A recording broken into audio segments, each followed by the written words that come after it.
So relationship பாத்தீங்கன்னா பூச நட்சத்திர பையனா இருந்தாலும் சரி, ஒரு பூச நட்சத்திர பொண்ணா இருந்தாலும் சரி, இவங்களோட கல்யாணம் பண்ற ஸ்பௌஸ்க்கு ஒரு மதர்லி கேர் கொடுப்பாங்க, ஒரு அம்மா மாதிரி அவங்கள பாத்துப்பாங்க.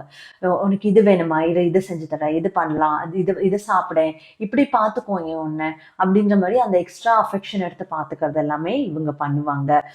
But at the same time இவங்களோட அந்த நட்சத்திர லார்ட் யாரு, குரு இல்லையா, பயங்கர ரிஜிடா வரும். இது ஏன் இப்படி இருக்கு, அது ஏன் இப்படி இருக்கு, இது இப்படி பண்ணணும்ல அப்படின்ற மாதிரி இந்த ரூல்ஸுமே அவங்க அங்க போடுவாங்க.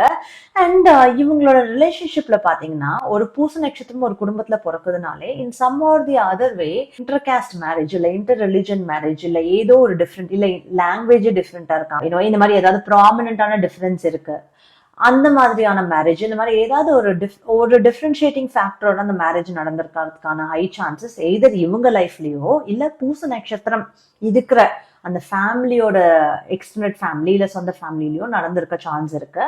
ரிலேஷன்ஷிப் ஸ்டேட்டஸ்ல அது நடக்கிறதுக்கான சான்ஸ் இருக்கு. எல்லாருக்கும் அப்படி நடக்கும்ன்றது இல்லை, depends on horoscope, but chance இருக்கு.